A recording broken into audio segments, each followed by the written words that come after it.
In the ancient mystical city of Sfat, perched high upon the lush hills of the Galilee, lived Eliyahu, a young and zealous scribe of Torah scrolls. His life was steeped in the rhythm of the seasons and the enduring cycle of Jewish prayer and study.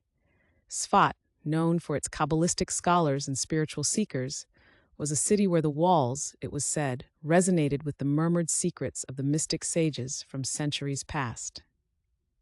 Eliyahu's modest home was nestled near the Old Quarter, a stone's throw from the renowned Ari synagogue, where the sacred whispers of prayer seemed ever present. His days were consumed by the painstaking inscription of sacred texts, a craft passed down from his father, who had learned it from his forefathers, a lineage that stretched back to the days of the Great Expulsion from Spain. On a particularly serene Sabbath eve, as the sun dipped behind the verdant mountain tops, casting a golden hue over the cobblestone streets, Eliyahu, robed in his Sabbath whites, walked towards the ancient synagogue. His heart was heavy, troubled by a query that stirred his soul. How could he connect a modern heart to the ancient words he inscribed daily? As he entered the synagogue, the familiar musty scent of old books and worn wooden pews enveloped him. He closed his eyes, allowing the sacred melodies sung by his brethren to wash over him, sinking deep into the time-worn stones. But on this night, a faint stirring in the air, like the rustle of leaves, caught his attention. Opening his eyes, he glanced around, but saw no movement, only the flickering candles casting shadows on the walls. The whisper, however, grew louder, a discernible yet gentle voice. Curiosity piqued, Eliyahu followed the voice towards the back of the synagogue, near the ancient ark. There, amidst the cracks in the stone, he found a small, hidden recess. Heart pounding with the thrill of discovery, he reached in and felt the edges of worn parchment. Carefully extracting it, he found it was a letter, dated back centuries.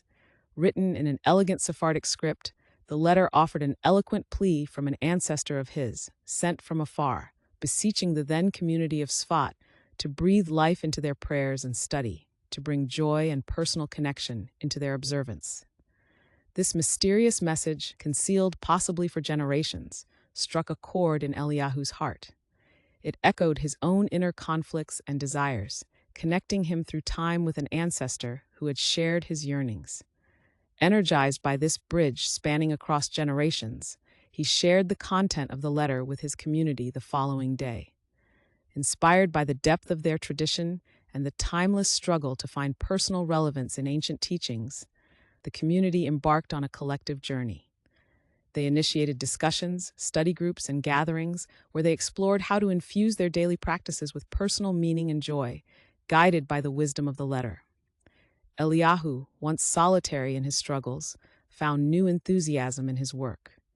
Each stroke of his quill became a meditation, each word a connection, binding him not only to his forefathers but also to the bustling, vibrant community around him. His life no longer quiet and isolated, but rich with dialogue and sharing, became a testimony to the power of legacy and the enduring relevance of ancient words whispered through the walls of Sfat, breathing life into the old stones and into the hearts of those who believed.